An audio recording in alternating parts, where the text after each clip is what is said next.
Bill Cosby's attorney promising to mount a vigorous defense just hours after the entertainer was arraigned on felony sexual assault charges. His attorney, Monique Presley, saying that he will be exonerated by a court of law, claiming that the charges against Cosby are politically motivated. Have now is not the effectuation of justice. What we have is the fulfillment of a campaign promise from a prosecutor who used this case and used the current climate about the allegations against my client in order to get into office, and had to make good before the statute of limitations completely ran out on what he promised in order to get in that office. All right. Joining us now to talk about it, Ebony Williams, attorney and Fox News contributor, and Brian Claypool, criminal defense attorney. Brian, let me go to you first. You know, in cases like this, there are no eyewitnesses. It's he said, she said. And as we learned in the William Kennedy Smith rape trial, an acquittal, the jurors in the end just didn't believe the accuser when she took the witness stand and really melted under a withering cross-examination by defense attorney Roy Black. So these are tough cases to prove, aren't they? Absolutely, Greg. Proving a sexual assault case is very difficult because jurors across the country are wired. They want to hear physical evidence. They want to hear about forensic evidence. They want to hear from an eyewitness. We have none of that in this case, and that poses a problem. And some other problems for the prosecution in this case are as follows, Greg. 2 prior times the victim had met with Cosby. She alleges that he had fondled her. Yeah. She didn't report any of that. And then she's back in his house a 3rd time, and it happens again. And then you have an issue of she's leaving his house at 4 a.m. She claims these are quaaludes.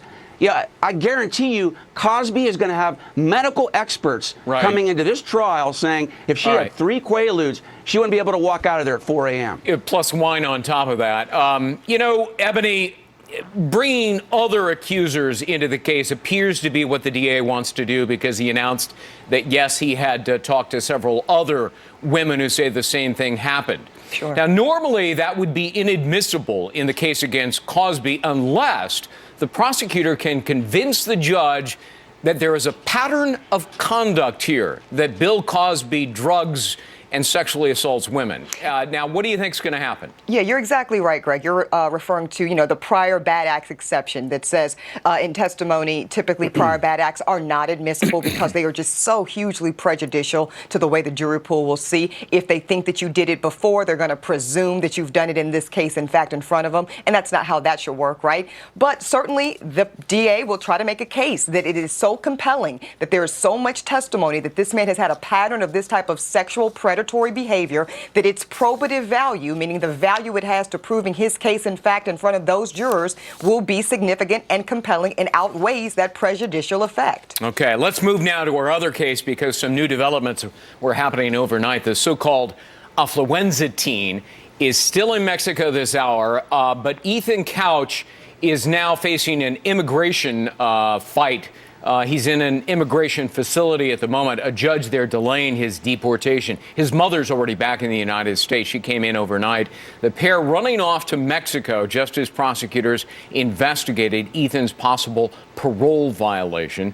The teen gaining notoriety for using the affluenza defense to avoid jail time in a deadly drunk driving crash.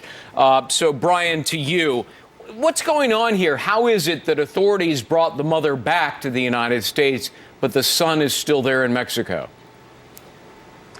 Greg, my guess is that there might be some issue with the Mexican government wanting to ensure that if they extradite Ethan Couch, that he will be treated as a juvenile in the further proceeding. That's my guess. Because usually, Ebony can maybe speak to this, usually when somebody's withheld on an extradition issue, it's because it involves a death penalty issue. That's correct. That clearly doesn't apply here. So that's my only guess, Greg. Yeah.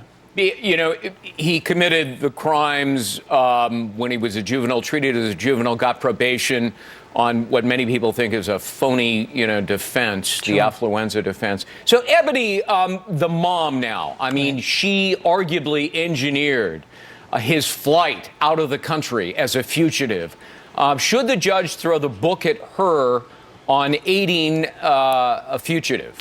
I say so. I think, look, the underlying defense, that affluenza defense, as you correctly pointed out, Greg, many people didn't buy it, but the important person, which was the judge, did buy it. And the point of it is to say that this kid had been so not held accountable his entire life that thus he couldn't be held accountable here. We see that same pattern from his mother, Tanya Couch, yet again. She is engineering. She is the mastermind behind his fleeing from accountability of the law, fleeing from his probation hearings. And it's I think this is on her. She's facing up to 10 years for aiding and abetting the apprehension of her son, who is indeed at this point a fugitive. And I certainly think she should face a maximum penalty here. All right, Brian Claypool, Ebony Williams, good to see you both. Great to see you. Great to see you, Brian. Very much. Happy New Year. Thank you, Thanks, Greg. Thanks, Greg. Happy New Year.